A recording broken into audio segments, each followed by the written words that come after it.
Welcome to tutorials on C programming. These tutorials are based on the textbook The C Programming Language written by Dennis Ritchie and Brian. This is the first chapter of the book, a tutorial introduction. This chapter doesn't take you down into the details of a C program, but it gives you an overall idea of how a C program is. Character arrays. The most common type of array in C is the array of characters. To understand this in a better way, let's try a program. The program reads a set of text lines and prints the longest. So the outline is while there's another line inside while loop, you have to check whether that line is longer than the previous longest. If so, you have to save that line and save its length. And outside the while loop, once everything is read, you have to print the longest line. So it's very clear how we have to divide the program. One part of the program has to get a new line, another part has to save it, and the other part has to control these two functions. So we are writing three functions. One is of course main, one is getLine to fetch next line of input, and one is copy function to copy. If the fetch line is longest line, you have to copy it to a safe place, so that we have copy function. So getLine is to fetch the next line of input, and getLine should in return give back the length of the line, or when it reaches the end of the file it has to return 0. So a line should at least contain a one character, or at least a new line will be there. So its length will be always 1 if that line is valid. If not valid, if end of file is reached, the function will be returning 0.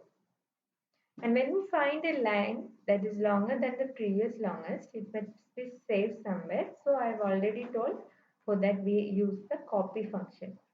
And we have a main function to control this getLine and copy function. Now let's see the program in detail. Program to find the longest line. Here the functions getLine and copy are declared at the beginning of the program, and we assume all these three functions are contained in the single file or the same file. The declaration is int getLine, the parameters in parentheses and semicolon, similarly void copy, and again the parameters in parentheses and semicolon.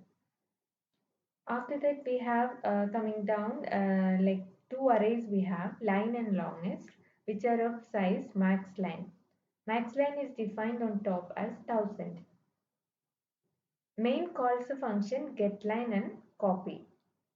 Main communicates with getLine via input arguments line and max line, and getLine returns back the length of the input line, which is stored in the variable len. And if len is greater than max, max is also an integer variable which is initialized to be 0. If len of input line is greater than max, max is modified with len, that max is equal to len. And in that case, it calls the copy function to copy the line to the array longest. And after coming out of while loop, that is, once end of file is encountered, the length will be 0, and it comes out of the while loop and it checks if max is greater than 0, or if there was a line, print the longest line. If there was no line as input, the return value of getLine function will be 0, because even if there is a single character, or if there is just a blank line, there will be /n as input. So the length of the line will be at least 1. If it is EOF, there will be no line, and the return value from getLine will be 0. In that case, if the max won't be greater than 0. So now we'll see the other two functions. Now coming to the function getLine, it is defined as int getLine of char s array, comma int lim, which specifies that first argument s is an array and the second lim is an integer, which is the size. The length of an array s is not necessary in getLine since it's already there in main. And this returns a value to the caller, that is the length of the line. So this line says like int getLine char s comma int lim. In that line says the return type is integer, that is it returns an int. All the function will not return a value to the caller. Some returns only the control. So here you can see copy function, it doesn't return anything. So the return type of copy is void, which states explicitly that no value is returned. Also, getLine puts the character /0 or the null character whose value is 0 at the end of array it is creating. After copying everything, at the end it is adding a /0. This conversion is used by C language for a string constant or for storing a string constant. Here, getLine works safely. It checks the conditions whether the limit I is less than limit minus 1. Limit is 1000, the size of the array. So it checks for the overflow, and if it is not equal to EOF and C not equal to /n, then only it is copied to the array. So it checks for the overflow here. And the user of getLine function, there is no way to know how long an input line is. So getLine checks for overflow. On the other hand, user of copy already knows how big the strings are. So there is no error check in copy function.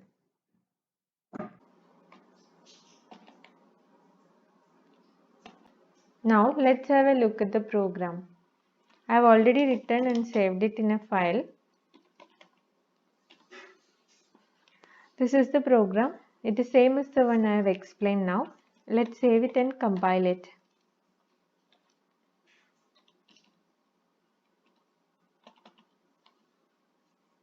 The compilation is showing some errors. It shows the previous declaration of getLine was here. There's a declaration in stdio.h in the same name. So there's some other function defined in the library. So we should change the name of the function. So let's go to the file. Then change the name of the function as getLine2.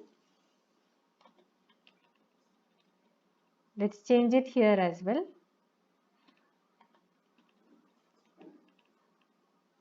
And in the definition too, we are changing it to getLine2. Save the file, compile it, ignore the warning. Now it's waiting for your inputs. Just enter anything. The function of the program is to find the biggest sentence or the longest sentence.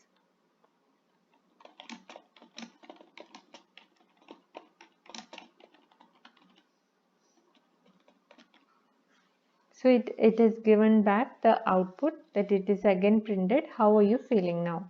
Which is the longest of the sentence we have ended.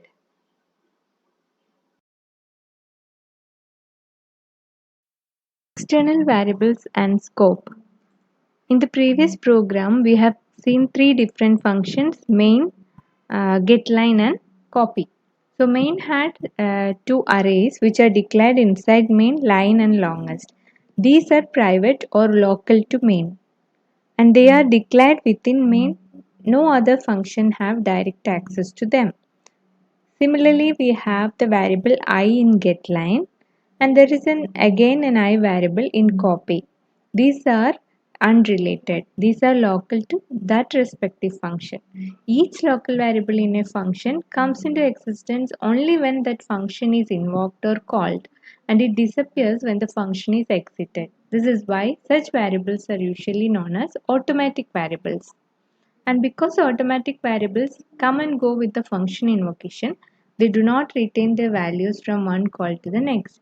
Suppose in the first call of a function, a variable is getting the value 10, but in the next call, do not expect that variable will be already 10. You must explicitly set it upon each entry. If they are not set, they'll contain garbage.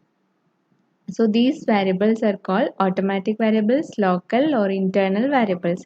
Similarly, we have external variables, or it is possible to define variables that are external to all functions, and these variables can be accessed by name by any function.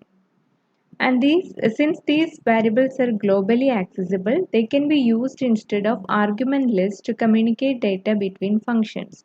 Suppose a function is setting a global variable value to some 100. For the next call, and the next function called can expect the variable value to be 100 and continue.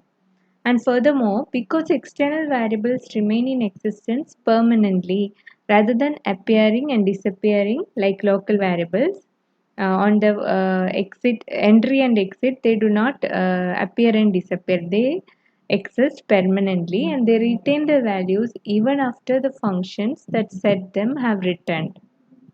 And an external variable must be defined exactly once, and it is defined outside of any function, and that definition set aside storage for it. Now we'll see the same program to find the longest line using global variables. We'll see what are the changes that came when we use local variables, mainly in the communication between functions. Let's have a look. This is the program to find the longest line using global variables. The global variables are there on top in max, char line and char longest, which were two arrays. Earlier they were inside main. Now they are declared as global variables. External definitions are same like local variable definitions, but they occur outside of functions and they are called as external variables. And it's a common practice to place definitions of all external variables at the beginning of the source file on very top. And another thing is, if the program is in several source files and there is a variable defined in file 1 and it is being used in file 2 and file 3, then you have to keep extend declarations in file 2 and file 3. So int max is defined in file 1. You want to use same variable in file 2 and file 3. So you have to keep the declaration on top as extern int max in file 2, and in file 3 also you should keep extern int max. This is done to connect the occurrence of the variable. And the usual practice is to collect all these external declaration of variables and functions in a separate file called a header file. And this header file is included in the program by #include statement in front of each source file. And these header files have a .h suffix. Some name .h will be the name of that header file. For example, the functions of standard library are declared in headers like stdio.h. Specialized version with global variables, we notice that there are no arguments passed to get line 2 or copy. They are not taking any input variables. Earlier when we were using local variables, these functions were expecting arguments. Now they are void. Void means they do not expect any other argument. So when we declare it on top, you can use the word void. It can be used to show an empty list is expected. So here you have to be very careful about definition and declaration. Definition refers to the place where variable is created or assigned storage. and declaration refers to places where nature of the variable is stated but no storage is allocated. Okay.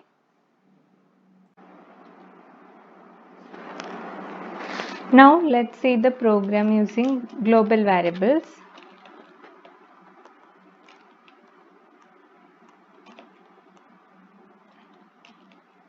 So I have already saved the function. You can see the global variables int max and the two arrays. Then we have the function declaration. You can notice that they are called with void. They do not expect any arguments.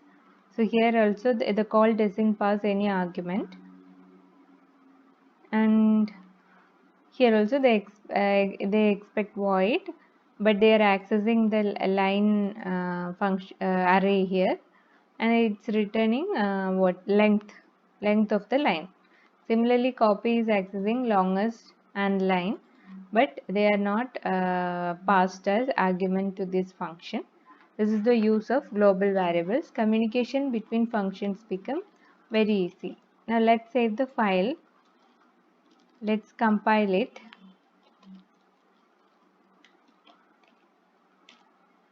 So it's expecting statements.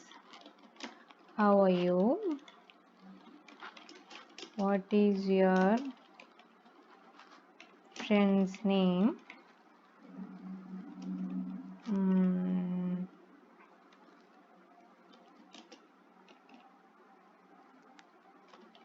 I love my country. Some 3 sentences you have ended. So it is printing the longest sentence. There is no difference in output. This we have used global variables, and this has made the communication between functions very easy. External variables carefully. Now we have seen two versions of the program, and you have noticed in the second version there is no need to pass arguments because these are variables are external variables. Communication between functions is easy. So there is a tendency to make everything an external variable because it appears to simplify the communication part. Argument lists are short and variables are always there when you want them. But use external variables very carefully. They are always there even when you don't want them. If you rely too much on external variables, it might lead to unwanted data connection between functions, and if you want to modify some variables, it will have unexpected after effects. So be very careful when you use external variables and use them only if it is really required. And the second version of the longest line program is inferior to the first, mainly because it destroys the generality of two useful functions. Earlier it was written in a general way which expects two arguments, but now it is using the two global variables inside it. So it is losing its generality.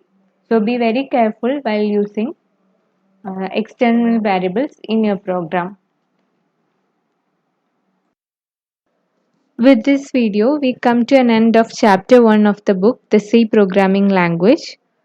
And we have covered all the conventional core of C, and with this you'll be able to write programs of considerable size, and upcoming chapters or upcoming videos will include all the other chapters of the book with which describes all the topics in C in detail. Do watch them, and please like, comment, share and subscribe. Thank you for watching.